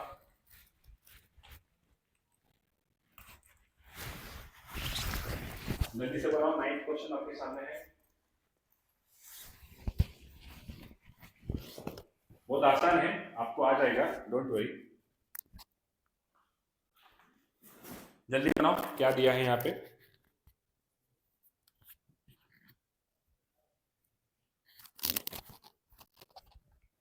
क्या दिया है क्वेश्चन में, क्वेश्चन ये कह रहा है कि a shopkeeper purchased a chair worth of ₹8,000 from the company. Okay, उसने क्या परचेज किया है, चेयर उसने परचेज किया है जिसका यहां पर आपको दिया है कि उसका वर्थ क्या है 8,000। अब वो कहता है कि 1/4 of the part chair is sold at 15% loss, यानी कि मुझे एक बात बताओ, इसका 1/4 कितना होता है, इसका 1/4 कितना होगा सर, ये होगा 2,000। इसको कितने में बेच रहा है, लॉस में बेच रहा है, कितने के लॉस में, 15% के लॉस में। ठीक है, ओके, इस वाले प्राइस को उसने बेचा 15% के लॉस में, 15% लॉस में बेच रहा है मतलब 85% पे बेच रहा है। क्लियर है पॉइंट, क्या ये बात आपको समझ में आ रही है, एक बार हाँ या ना बोलो, राइट। ठीक है, आगे बोल रहा है कि ऑन व्हाट गेन, अब उसको कितना गेन करना चाहिए ताकि जो बचा हुआ चेयर है, बचा हुआ चेयर मतलब जो रिमेनिंग चेयर कितना बचा है सर, वो बचा है टोटल अभी 1/3 बचा है, क्योंकि 1/4 उसने अगर बेचा है तो 3/4 बचा होगा, यानी कि बचा कितना है 6,000। तो 6,000 रुपीज, 6,000 का जो पार्ट ऑफ चेयर है उसको कितने में बेचना चाहिए, हमको नहीं पता ना, कितने बेचना चाहिए हमको नहीं पता, उसको मान लेंगे अपन x, उसको मान लेंगे अपन x, वो गेन में, गेन की बात कर रहे हैं, x% की बात कर रहे हैं। आगे बोल रहा है कि ratio share so that he neither gain no loss, मतलब उसको आखिर में नीदर गेन नो लॉस, यानी कि वो बाद में चाहता है, देखो मैं कहना ये चाहता हूं, जैसे मान लो मैंने यहाँ पे 100 मैंगोज लेकर आया उसमें से मैंने 20 मैंगो मैंने कम प्राइस में बेचे, ठीक है। मान लेते हैं 100 मैंगोज लाने के लिए मुझे 1000 रुपीज खर्चा हुआ है, ठीक है। 20 मैंगो मैंने लॉस में बेचा हूं, अब बचे कितने हैं 80 मैंगोज। अब 80 मैंगोज में कितने में बेचना चाहिए ताकि जितने मैंने पहले पैसे खर्च किए हैं उतने ही मेरे को अभी मिलने चाहिए, यानी नो गेन नो लॉस का मतलब यही होता है कि ना प्रॉफिट हुआ है ना लॉस हुआ है। हम इसको निकालेंगे, ये वाला हमारा सिंपल सा मतलब शॉर्टकट जैसे उन्होंने कहा था जैसे हमने उसको लिखा और उसी को यूज करके अपन यहाँ पे अभी सॉल्व करते हैं। क्लियर है पॉइंट? तो निकालो अभी क्या दिया यहाँ पे 85% ऑफ 2000 कितना होता है, निकाल सकते हैं अपन। कितना आएगा ये बताओ। देखो 2 जीरो से 2 जीरो कट गया, ये आएगा 5 का 2 बार 8 दूनी 16 17 1700 बन गया, ठीक है। Plus x into 6000 equals to आएगा 8000। अब आप 8000 को इसको 1700 को उधर लेके जाओ तो कितना आएगा आपका 1800 से 1700 चले गए, पहले 1000 घटाओ 7000 बच गए, फिर 700 घटाओ सर ये बचेगा टोटल 6300, ठीक है। उसके बाद यहां पर क्या है x की वैल्यू डिवाइड में करो 6000, 3 जीरो से 3 जीरो 2 जीरो कट गए, बचा क्या 63/60 जो कि आता है ये जाएगा 20 बार, ये जाएगा 21 बार। कितना आता है यहाँ पे आंसर जल्दी से बताओ। 15% आएगा, हमें परसेंट में पूछा है ना वैल्यू, 21/20 आ रहा है, हमें परसेंट में पूछा है तो इंटू 100 होगा ना आगे, 21/20 इंटू 100 करेंगे, ये जाएगा 5 बार, 5 एकम 5 5 दूनी 10, तो आंसर आएगा 10.5। सॉरी आंसर नहीं है इसमें, एक मिनट, कितना पूछा आपको यहाँ पे, कुछ मिस्टेक हुआ कि देखो यहाँ पे सॉल्व करते समय हमने सही सॉल्व किया है, यहाँ पर भी कुछ गड़बड़ हुई क्या, यहाँ पे ये तो 6000 बोल रहा है, बिल्कुल सही है, हमने सही से सॉल्व किया है, 6300 बचा है। उसके बाद हमने उसको डायरेक्टली डिवाइड किया 6000 से, तो ये 20 का 3 नहीं 20 का 3 कैसे, 3 दूनी 6 3 दूनी 6 3 कम 3 बराबर है, फिर जाएगा ये अगेन, मेरे ख्याल से 10.5 उसका आंसर आना चाहिए। लेट मी चेक, एक बार चेक करता हूँ शायद ऑप्शन में कुछ गलत है क्या, लेट मी चेक।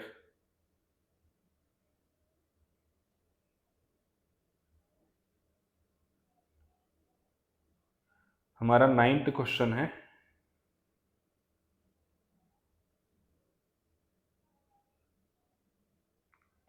आप डायरेक्टली देखो हमारा मिस्टेक हुआ है यहाँ पे सॉल्व करते समय, अभी आपको x% पूछा है ना, तो x अपॉन हम यहाँ पे 100 लेना चाहिए आपको, यहाँ पे आएगा x अपॉन 100 जो कि होता है 2 जीरो से 2 जीरो कट गया यहाँ पे। क्लियर है पॉइंट, 2 जीरो से 2 जीरो हमने काटा है, तो इसको हटाओ, यहाँ पे हमने थोड़ा शॉर्टकट किया, बहुत ही गलत हो गया हमारा आंसर, हमने सही सॉल्व किया है, सिर्फ हमारा नीचे कैलकुलेशन गलत हुआ है, ठीक है।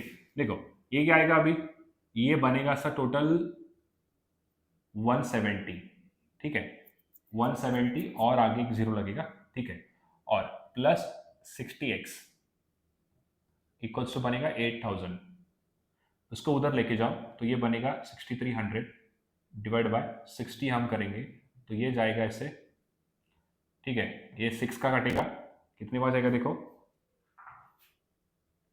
15% आंसर आना चाहिए मेरे ख्याल से, ठीक है। चेक करते हैं, ठीक है, देखो एक बार आपका कैलकुलेशन क्या मिस्टेक हुआ यहाँ पे। ये रहा 10th क्वेश्चन, ये रहा आपके सामने 10th क्वेश्चन आपके सामने है, Virat Kohli can win a tournament with a probability of 0.8 while Rohit Sharma can win a probability with a 0.45। आगे पूछे what is the probability that both दोनों टूर्नामेंट हार सकते हैं। देखो 0.8 क्या होता है, वो कह रहा है कि वो विन कर सकता है, यानी कि 0.2 क्या करेगा, वो लूज करेगा, क्योंकि हम क्या करेंगे 1 से 0.8 माइनस करेंगे तो क्या आएगा हमारा, ये आ जाएगा, किसकी हारने की पॉसिबिलिटी क्या है सर, वो है 0.2। उसके बाद रोहित शर्मा जो है वो 0.45 से विन करने की पॉसिबिलिटी है, यानी कि वो 0.55 हार सकता है। अब दोनों का पूछा है यहां पर, प्रोबेबिलिटी पूछा है कि बोथ लूज द टूर्नामेंट, दोनों का प्रोबेबिलिटी हमको निकालना है, तो सिंपली मल्टीप्लाई करेंगे तो हमारा आंसर कितना बनेगा, हमारा आंसर कितना बनेगा जल्दी बताओ। हमारा आंसर आएगा नन ऑफ दिस, हमारा आंसर आएगा नन ऑफ दिस, जो कि होगा दोनों का मल्टीप्लाई करेंगे, क्यों, क्योंकि दोनों की प्रोबेबिलिटी पूछी है, तो ये बनेगा सर 110 यानी कि 0.11, जो कि आंसर में है नहीं हमारे पास, ठीक है, ये इसका आंसर है। 10 क्वेश्चन हमने कर लिए। अब हम देखते हैं नेक्स्ट क्वेश्चन 11। सो अभी आपके सामने 11th क्वेश्चन ये रहा। आज अभी तक हमने 10 क्वेश्चंस किए हैं और ये रहा आपके सामने 11th क्वेश्चन। देखते हैं आप में से कितने लोग इसको सॉल्व कर पाते हैं। पहले आपको सॉल्व करने के लिए मैं दूंगा 1 मिनट का समय। पहले देखो सच में आपको क्वेश्चन सॉल्व हो रहा है या नहीं हो रहा है। ठीक है, जल्दी से बनाओ, ध्यान से समझो। आपको ज्योमेट्री के अंदर फॉर्मूलाज याद होना बहुत जरूरी है, उसके बिना आप क्वेश्चन सॉल्व नहीं कर पाओगे अगर आपके पास उसके फॉर्मूलाज आपको अगर याद नहीं होते हैं तो। क्वेश्चन ये कह रहा है the perimeter of rectangle is 12 meters more than the perimeter of square whose sides are 13 meter. ये कह रहा है, ध्यान से सुनना मेरी बात, the perimeter of rectangle is 12 meters more than, 12 meter ज्यादा है किसका, पेरीमीटर ऑफ रेक्टेंगल। तो यहां पे लिख रहा हूं मैं पेरीमीटर ऑफ रेक्टेंगल। ठीक है, ये क्या है, ये 12 मीटर ज्यादा है किससे, जिससे the perimeter of square, perimeter of square, perimeter of square इससे 12 मीटर ज्यादा है बोल रहा है। क्लियर है पॉइंट। यहां पर दिया है हुज साइड्स आर 13 मीटर, किसके साइड है वो स्क्वायर के साइड है। स्क्वायर का जो साइड है वो कितना दिया है आपको, ये दिया है यहां पे 13 मीटर। क्लियर है पॉइंट। अब बताता हूं कैसे निकाल सकते हैं। आगे दिया if the ratio of the length and breadth of rectangle is 9:7। 9:7 क्या है, लेंथ एंड ब्रेड्थ है किसका, रेक्टेंगल का। रेक्टेंगल का लेंथ एंड ब्रेड्थ आपको दिया है। Then find the area of rectangle, आपको एरिया निकालना है रेक्टेंगल का। एरिया ऑफ रेक्टेंगल हमें फाइंड करना है। जल्दी से बनाओ, देखते हैं आप में से कितने लोगों को सॉल्व करने को आता है क्वेश्चन। मैंने आपके सामने पूरा क्वेश्चन का ओवरव्यू दे दिया है, कैसे आपको सॉल्व करना है क्या नहीं करना है करके। बस जो है अभी आप उसको ध्यान से सॉल्व कर सकते हो। जल्दी बनाओ, क्या दिया है देखो। आपको मैंने कंप्लीट यहाँ पे क्वेश्चन को समझा दिया हूँ ताकि आप इसको आसानी से सॉल्व कर सके करके। ठीक है, देखते हैं अभी कितने बच्चे इसको कर पाते हैं। काफ़ी इजी क्वेश्चन है, आपको बस यहाँ पे फार्मूला पता होना बहुत ज़रूरी है कि फार्मूला क्या और कैसे आता है। अगर ये चीज़ अगर आप समझ गए तो आपके लिए क्वेश्चन काफ़ी ईजी होने वाला है। ठीक है, पेरीमीटर ऑफ स्क्वायर सबको पता है गाइस क्या होता है करके, राइट। आप perimeter of square find out करने के लिए आपको यहाँ पे स्क्वायर ऑफ साइड गिवन है। क्लियर है point, square of side given है। तो ये कैसे फाइंड आउट करोगे आप, ये होता है इसका 4 टाइम्स साइड का, 4 टाइम्स करोगे तो पेरीमीटर ऑफ स्क्वायर आएगा। तो ये कितना आएगा टोटल, ये बन जाएगा 52। तो 52 से 12 ज्यादा है पेरीमीटर ऑफ रेक्टेंगल। अब पेरीमीटर ऑफ रेक्टेंगल क्या आता है, ये 52 प्लस 12 करोगे तो पेरीमीटर ऑफ रेक्टेंगल कितना आ जाएगा, sir perimeter of rectangle total आ जाएगा हमारा यहाँ पे जो कि है 12 प्लस 52, ये बनेगा टोटल 64। ये कितना बनेगा सर, ये बन जाएगा 64। ओके, हमने निकाला 64, 64 बन गया पेरीमीटर ऑफ रेक्टेंगल। ठीक है, ये तो हमने अभी फाइंड आउट कर लिया। अब आगे क्या है मुझे बताओ। नेक्स्ट है कि आपको यहाँ पर एक चीज ये दिया है, एरिया ऑफ रेक्टेंगल पूछा है। तो एरिया ऑफ रेक्टेंगल फाइंड करने के लिए हमारे पास यहाँ पर लेंथ एंड ब्रेड्थ का रेक्टेंगल का क्या दिया है आपको, उनका रेशो गिवन है। तो वो हम फाइंड आउट भी कर सकते हैं क्योंकि यहाँ पे अगर पेरीमीटर ऑफ रेक्टेंगल 64 दिया है, अगर आपको पेरीमीटर ऑफ रेक्टेंगल का फॉर्मूला पता है तो आपके लिए काफी इजी हो जाएगा। जल्दी से बनाओ, क्या है बताओ, जल्दी से बनाओ। क्या होता है, 2 लेंथ प्लस ब्रेड होता है ना, ब्रेड। रेक्टेंगल का पेरीमीटर क्या है, 2 इंटू एल प्लस बी होता है, इक्वल्स टू 64। और यहां पर आपके सामने ये चीज गिवन है 9:7। तो 9x प्लस 7x कितना हो जाएगा, ये टोटल ये हो जाएगा 16x। तो 16x इंटू 2 इक्वल्स टू आएगा 64। तो 16 का जाएगा ये 4 टाइम्स और x2 का जाएगा 2 टाइम्स। तो x की वैल्यू आ गई टोटल यहाँ पे कितना, x की वैल्यू 2 आ गई। तो मैं यहां से क्या निकाल सकता हूं, रेक्टेंगल का लेंथ कितना है सर, ये है 18 और इसका ब्रेड्थ कितना है टोटल, ये है 14 हो गया। तो क्या निकालने के लिए बोला है वो आप यहां से आराम से निकाल सकते हो। जल्दी से बनाओ, कितना आता है, 252 आएगा। क्यों, क्योंकि ये होता है लेंथ इनटू ब्रेड्थ। यहां पर आपको ये दिया है 18 एंड 14, इन दोनों को मल्टीप्लाई करोगे तो 252 आपका आंसर आना चाहिए। क्लियर है पॉइंट। तो 12th क्वेश्चन आपके सामने यहाँ पे क्या दिया है देखो, the speed of stream is 25% of upstream speed of the boat. तो यहां पर आपके सामने क्वेश्चन में क्या दिया, पहले क्वेश्चन पढ़ते हैं। देखो, the speed of stream is 25%। Speed of stream क्या होता है, हम इसको v मानते हैं। क्यों, क्योंकि स्पीड ऑफ बोट अगर u है तो v क्या होगा हमारा, v हो जाएगा स्ट्रीम का स्पीड। क्लियर है पॉइंट, ये हो जाएगा स्ट्रीम का स्पीड। क्लियर है, ठीक है। ये क्या बोल रहा है, upstream speed of the boat जो भी होगा उसका वो क्या है, वो 25% है। तो रेशो जो गिवन है वो 1/4 का रेशो है। 1/4 मतलब 4 क्या हो गया हमारा, ये हो गया अपस्ट्रीम का स्पीड। क्लियर है पॉइंट। और ये 1 क्या है, ये है स्ट्रीम का स्पीड। तो जो हमारे पास रेशो निकल कर आता है वो है स्ट्रीम एंड अपस्ट्रीम का रेशो 1:4 दिया है। अपस्ट्रीम क्या होता है सर, ये होता है u माइनस वी। और स्ट्रीम क्या होता है, ये होता है v। हमने यहाँ पे ऐसा ऐसा अज्यूम किया है। क्लियर है पॉइंट। ठीक है, अब हम यहां से क्या निकाल सकते हैं, देखो अगर अपस्ट्रीम की वैल्यू, ध्यान से समझना मेरी बात, अगर अपस्ट्रीम की वैल्यू जो कि हमने निकाला है u माइनस वी, इसका अगर वैल्यू 4 है, यानी बोट का स्पीड से अगर हम स्ट्रीम का माइनस करते हैं तो 4 आ रहा है, तो यहां पर v की वैल्यू कितना दे रखा है, v की वैल्यू 1 दे रखा है, तो यहां से u कितना आएगा सर, u आ जाएगा 5। क्या मुझे बताओ u कितना आएगा, u आ जाएगा 5। क्लियर है पॉइंट। तो u की वैल्यू हमने यहां से निकाला 5 है और v की वैल्यू हमने निकाला 1 है, जो कि हम कह सकते हैं x, एंड ये हो गया 1x। आगे दिया है if the speed of the water speed of the boat is 20 kilometre, यानी कि ये u की वैल्यू गिवन है, बोट की स्पीड आपको दी है 20 किलोमीटर प्रति घंटा। ठीक है, और आगे आपको पूछा है कि अगर वो डाउनस्ट्रीम जा रहा है, तो आपको पूछा है डाउनस्ट्रीम में डिस्टेंस कितना ट्रैवल करेगा, डाउनस्ट्रीम में डिस्टेंस कितना ट्रैवल करेगा अगर उसका बोट 5 घंटे के लिए चलता है। तो स्पीड इक्वल्स टू ये आएगा डिस्टेंस अपॉन टाइम। तो हमें डिस्टेंस कैलकुलेट करने के लिए बोला है, तो स्पीड इंटू क्या हो जाएगा, टाइम हो जाएगा। अब यहाँ स्पीड क्या है डाउनस्ट्रीम में स्पीड आपका ऐड हो जाएगा। तो स्पीड क्या है हमारा बोट का, ये दोनों को हम ऐड करेंगे तो ये बन जाएगा 6x इंटू हमें निकालना क्या है, टाइम कितना दिया है, टाइम दिया है 5 घंटे। क्लियर है पॉइंट। अब हमको x की वैल्यू चाहिए। अगर सवाल के अंदर यहां पर आपको 5x की वैल्यू 20 दे रखा है, क्यों, क्योंकि बोट का स्पीड बोल रहा है ना, तो x का वैल्यू कितना आएगा सर, x आएगा 4। तो यहां पे रख दो x की वैल्यू 4, तो ये बन गया 24 इंटू 5 करेंगे तो कितना बन गया, ये बन गया 120। 120 क्या है, ये डिस्टेंस ट्रैवल करेगा टोटल, यानी कि 120 किलोमीटर डिस्टेंस ट्रैवल करेगा बोट। ये क्वेश्चन का सवाल था, काफी इजी था ये वाला। नेक्स्ट, ये रहा 120 इसका आंसर। नेक्स्ट 13 क्वेश्चन देखो यहाँ पे क्या दिया है।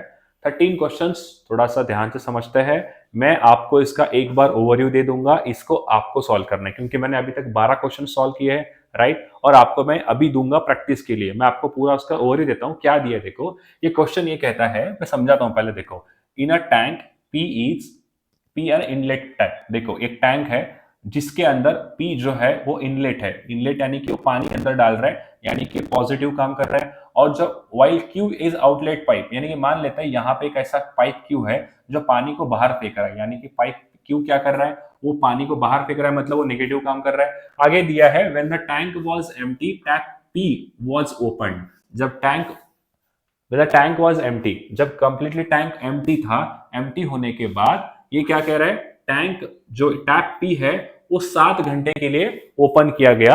Letter when the tank was half empty, देखो कहना ये चाहता है, हमने एक टाइम पे P को ऑन किया, यानी कि मान लेते हैं 12 बजे मैंने टैप P को ऑन कर दिया, ठीक है, मैंने टैप P को खोल दिया, तो ये क्या कर रहा है, पानी अंदर भर रहा है, पानी डाल रहा है। तो जितना टंकी का जो 50% कैपेसिटी है, यानी कि हाफ, इसको पूरा करने के लिए उसको लग रहा है 7 आवर्स। क्लियर है पॉइंट। तो मैं ये कहता हूं, अगर वो ये कंप्लीट फुल करता तो कितना समय लगता उसको, और 7 आवर्स लगता। यानी कि अगर टैप पी जो है ये टैप पी इस टंकी को फुल करने के लिए ये लेता है 14 आवर्स फुल करने के लिए। अब हमको इसका एफिशिएंसी नहीं पता है ना, तो एफिशिएंसी को मैं क्या मान लेता हूं, ऐसी कोई वैल्यू मान लो जो आपको आसानी से ये हो जाए। तो एफिशिएंसी को मान लेता हूं मैं एक्स लीटर प्रति आवर, एक्स लीटर प्रति घंटा। मान लेते हैं कि वो 1 घंटे में x लीटर पानी उस टंकी में फेंक रहा है। क्लियर है पॉइंट। तो मुझे बताओ टंकी की टोटल कैपेसिटी कितनी होगी, ये कैसे निकालते हैं सर, ये होता है टाइम इंटू एफिशिएंसी करेंगे तो वर्क आएगा। तो टाइम इंटू एफिशिएंसी करेंगे तो वर्क कैसे आएगा, ये हो जाएगा 14 इंटू एक्स। ये क्या है, ये टोटल टंकी कैपेसिटी है, यानी कि ये है उसका वर्क, कितना काम है हमको, हमें काम कितना है 14 आवर्स तक वो चलेगा, उसका एफिशिएंसी कितना है, उसका एफिशिएंसी एक्स। तो ये बन गया टोटल वर्क। क्लियर है पॉइंट। ये यहाँ पे इसका आंसर था, सॉरी ये हमारा सॉल्यूशन, मतलब हम यहाँ तक अभी तक आगे बढ़ चुके हैं।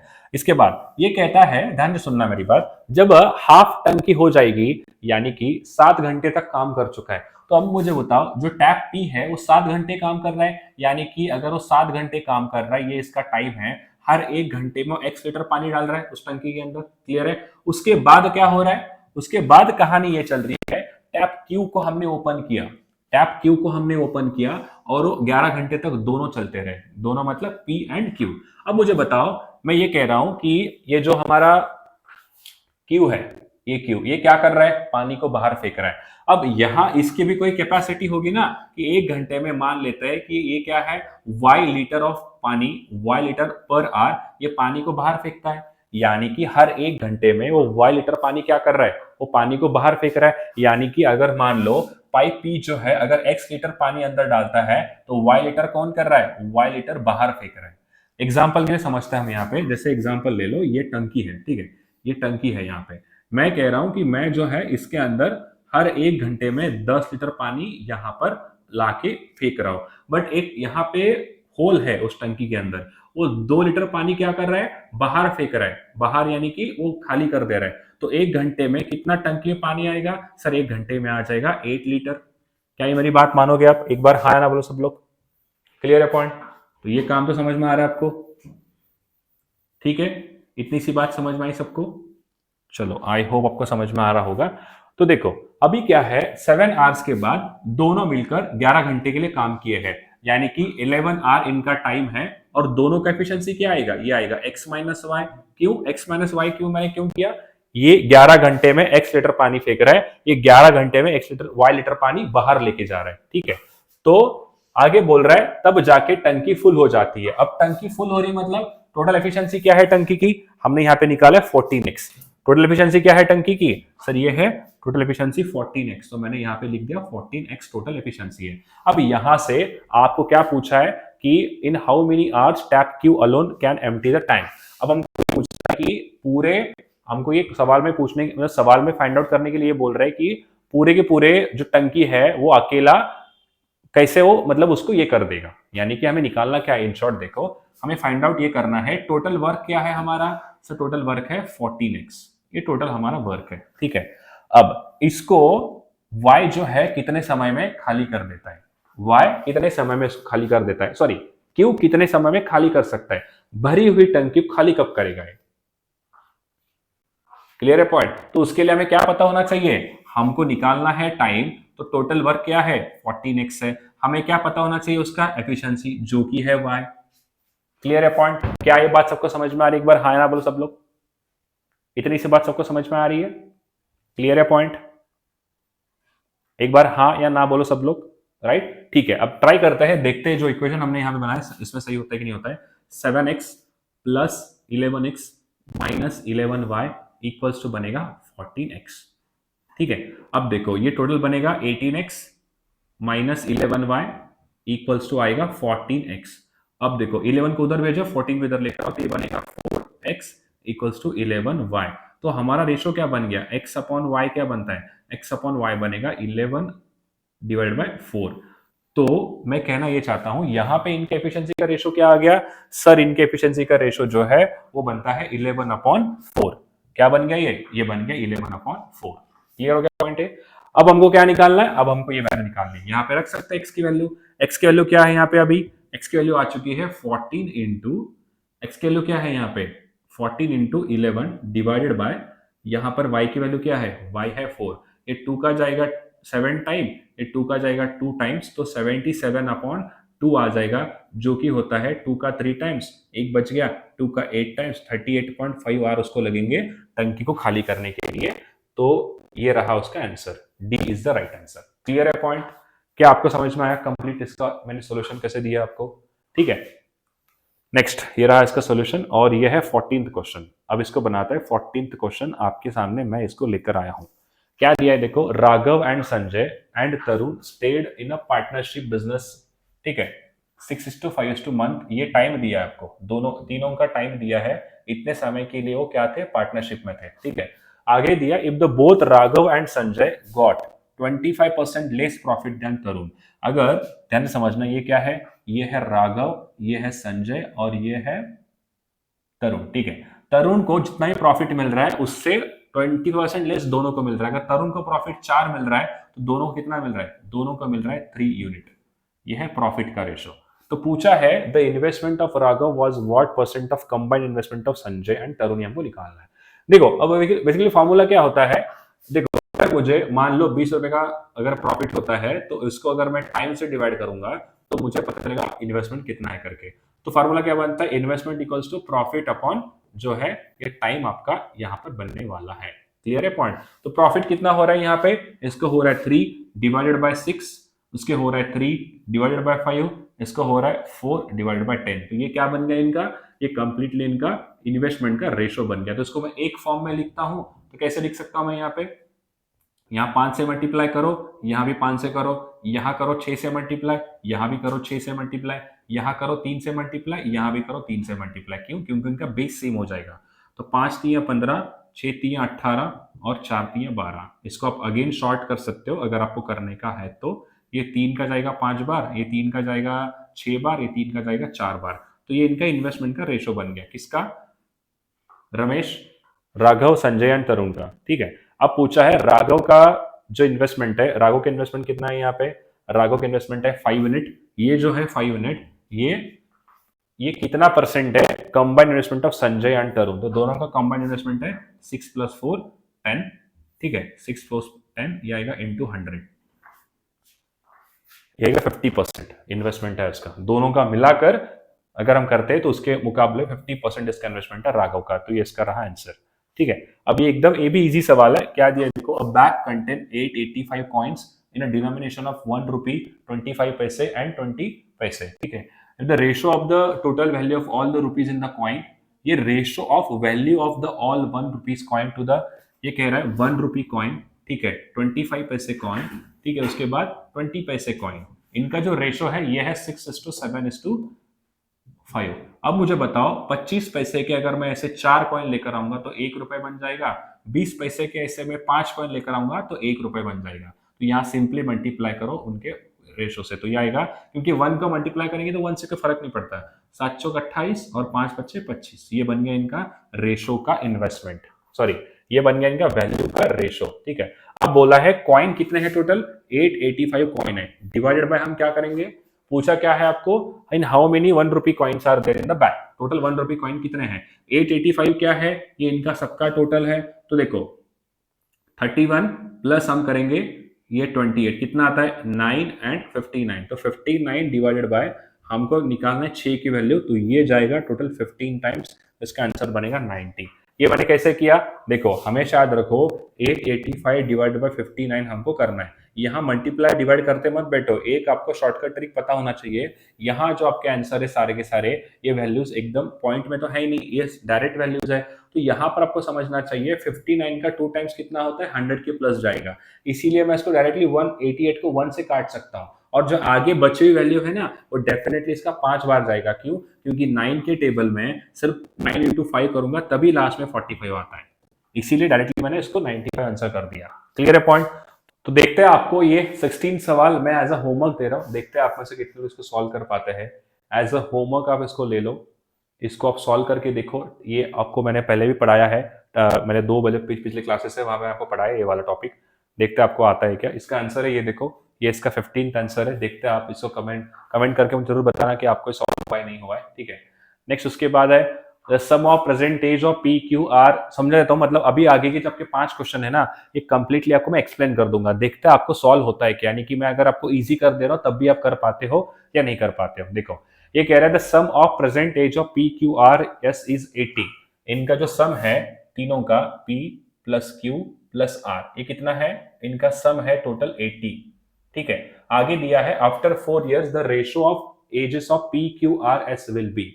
आफ्टर 4 year यानी कि आज के 4 साल के बाद इनका जो रेशियो बनेगा वो बनेगा 11, 13, 10 एंड 14। ठीक है, if the ratio of present age of S and T, यानी कि प्रेजेंट एज अभी की जो एज है वो है एस एंड टी की, इनका रेशियो आपको गिवन है 3:4।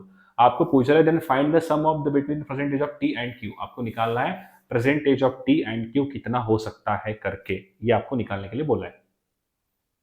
जल्दी से बनाओ, आता है कि आपको, देखते हैं कुछ सोच पाते हो क्या। देखो शायद आपको कुछ आंसर समझ में आ जाए, देखते हैं आप में से कितने लोग सॉल्व करते हैं।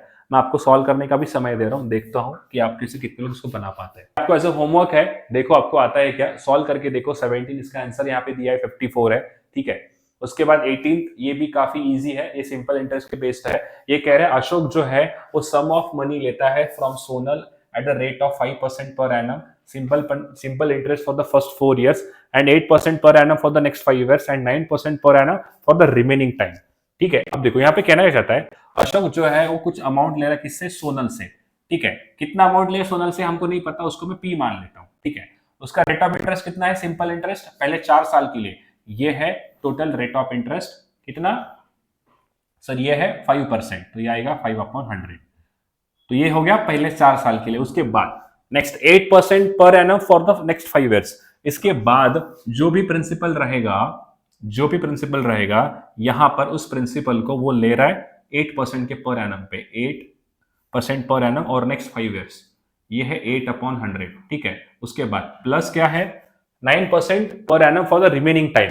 अब रिमेनिंग टाइम हमको नहीं पता, तो उसको मैं मान लेता हूं कितना, उसको मान लेंगे टाइम, जो रिमेनिंग टाइम है, और यहां पर आपको दिया है 9%, यानी कि 9/100।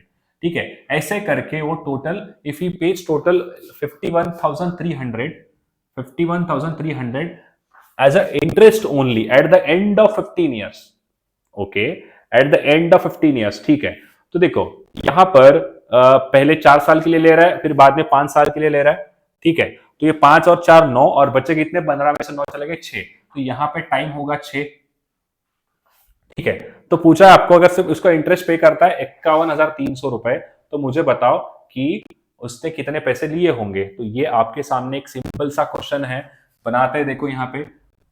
ठीक है, बना के देखो, बहुत इजी है यार, कुछ नहीं इसके अंदर, आप डायरेक्टली इसको काट पीट कर सकते हो, काफी इजी है।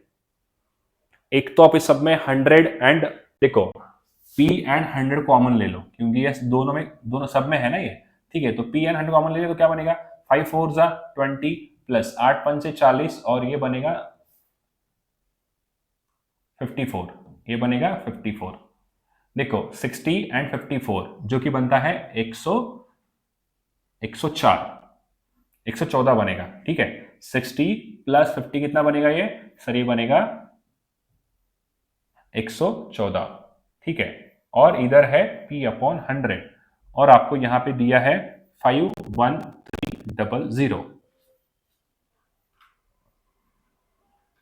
बनाओ, आपका आंसर आ जाएगा, इजी है, निकाल सकते हो आप। ठीक है, 19 ये भी काफी इजी है, प्रोबेबिलिटी बेस्ड क्वेश्चन है, इसको भी करके देखो। ठीक है, ये रहा इसका आंसर, ये आपके लिए होमवर्क था। और लास्ट क्वेश्चन है 20th, ये भी आपके लिए एज अ होमवर्क है। तो हमने यहाँ पे टोटल 15 क्वेश्चन सॉल्व किए हैं, एंड मैंने आपके लिए यहाँ पे दिए हैं टोटल 5 एज अ होमवर्क। ठीक है, और डेटा इंटरप्रिटेशन के ऊपर मैंने कुछ अभी क्वेश्चन सॉल्व किए हैं पिछले 2 वीडियो में, उसको और भी अपन आगे देखते हैं कितना उसमें हम सॉल्व कर पाते हैं। ठीक है, उसके बाद मैं आपको कुछ चीजें कहना चाहूंगा कि अगर आपको ये वाली पीडीएफ चाहिए जिसके अंदर हमने काफी सारे ऐसे डेटा इंटरप्रिटेशन ऐड किए हैं, आप एज अ प्रैक्टिस के लिए मैं दे दूंगा आपको, ताकि आपका थोड़ा सा इंप्रूव हो जाए। तो आप इस पीडीएफ को अगर चाहना है तो आपको इस व्हाट्सएप पे मैसेज करना पड़ेगा, हमारी टीम जो आपको डेफिनेटली हेल्प करेगी, सर हमको ये पीडीएफ दे दो ऐसे करके। क्लियर है पॉइंट? तो हम आपको हेल्प करेंगे पीडीएफ के साथ। अगर आपको फॉर्म फिलिंग में कोई गाइडेंस चाहिए, असिस्टेंस चाहिए, लास्ट मिनट क्वेरी है, या आपको कोई भी डाउट आता है रिगार्डिंग कॉलेज फिलिंग, कॉलेज के बारे में अगर आपको जानकारी चाहिए कि सर मुझे कौन सा कॉलेज का फॉर्म फिल करना चाहिए अकॉर्डिंग टू माय इंटरेस्ट, जैसे कि आपको सेल्स में करना है, सेल्स एंड मार्केटिंग में आपको एमबीए करनी है, फाइनेंस में करना है, या एचआर में करना है, तो कहीं पर भी अगर आपको हेल्प चाहिए हमारी, तो वहां पर हमारी टीम जो है आपको डेफिनेटली हेल्प करेगी। उसके लिए आपको सिर्फ यहाँ पे व्हाट्सअप कर देना इस नंबर पे, और हम आपको हेल्प करेंगे। और आज की क्लास की पीडीएफ भी जो है हम आपको इस व्हाट्सएप पे भेज देंगे, अगर आप हमें मैसेज करते हैं तो। ठीक है, आपको मैसेज करना है सर स्नैप डे 3 का पीडीएफ चाहिए, ठीक है, तो आपको व्हाट्सएप कर देंगे, आप घर पे इसको सॉल्व कर सकते हैं। क्लियर है पॉइंट? तो एक और अनाउंसमेंट है, आप हमारा व्हाट्सएप चैनल ज्वाइन कर लीजिए, जहां पे सारे अपडेट्स आपको हम देते रहेंगे। और इसके साथ ही मेन चीज है, हमारा व्हाट्सएप चैनल क्यों इंपॉर्टेंट है, बिकॉज इसके ऊपर हम आपको डेली का जो है, यहाँ पर जो हमारी लाइव क्लास होती है उसका आपको हम लिंक भेजते हैं। उसके साथ ही जो भी करंट अफेयर्स मार्केट में चल रहे हैं, जैसे कि आपको हेल्पफुल होंगे आपके एमबीए प्रिपरेशन के, जैसे एमबीए में आप इंटरव्यू दोगे आगे कॉलेज का, तो वहां पर आपको थोड़ा सा अप टू डेट होना होता है। हम डेली का न्यूज जो है, करंट अफेयर्स जो हॉट न्यूज है, वो हम यहाँ पे अपलोड करने की कोशिश करते हैं। आप इसको स्कैन करके भी हमारा जो चैनल है वो ज्वाइन कर सकते हैं। एंड उसके साथ ही अगर आप आपके प्रोफाइल इवैल्यूएशन अगर आपको करनी है कि सर मेरे प्रोफाइल में इतना कुछ एडेड नहीं है, मैं कैसे प्रिपेयर करूँ मेरे प्रोफाइल को आने वाले 1-2 महीने में, तो आप हमारा एक कोर्स परचेस कर सकते हैं, जहाँ पर आपको हमारी टीम और गुरप्रीत सर आपको हेल्प करेंगे आपके प्रोफाइल को इवैल्यूएट करने के लिए। और उसके साथ ही हमारा सुपर एमबीए बुक है 1000 रुपीज़, ये भी आप परचेस कर सकते हो। अगर आपको ई बुक के फॉर्मेट में सारे टॉप क्वालिटी क्वेश्चंस अगर चाहिए तो आपको हेल्पफुल होंगे। उसके साथ ही स्नैप, एनमैट एंड कैट का हमारा टेस्ट सीरीज चेकआउट कर सकते हो। उसके लिए आपको learnforexam.com इस वेबसाइट पे जाना है। और उसके साथ ही अगर आप कैट के लिए पढ़ रहे हो या सीईटी के लिए पढ़ रहे हो या कोई भी अगर आप एग्जामिनेशन प्रिपेयर कर रहे हो, तो उसके बारे में आपको स्टडी प्लान, ब्लूप्रिंट या कोई भी ऐसा सिलेबस के बारे में इंफॉर्मेशन चाहिए, तो आप बस हमारे इस व्हाट्सएप पे मैसेज करो, हमारी टीम आपको डेफिनेटली भेज दिया जाएगा, जो भी आप अभी डाउट अगर पूछते हैं तो। ठीक है, thank you so much. And live session हमारा चल रहा है, उसको जरूर ज्वाइन करिए। डेली का लाइव सेशन होता है, उसके लिए आपको यूट्यूब को सब्सक्राइब करना होगा। उसके साथ ही आप चैनल को सब्सक्राइब करके वहां पर आप जो है हमारा बेल आइकन प्रेस करिए, ताकि आपको नोटिफिकेशन आते रहेंगे। ठीक है, थैंक यू।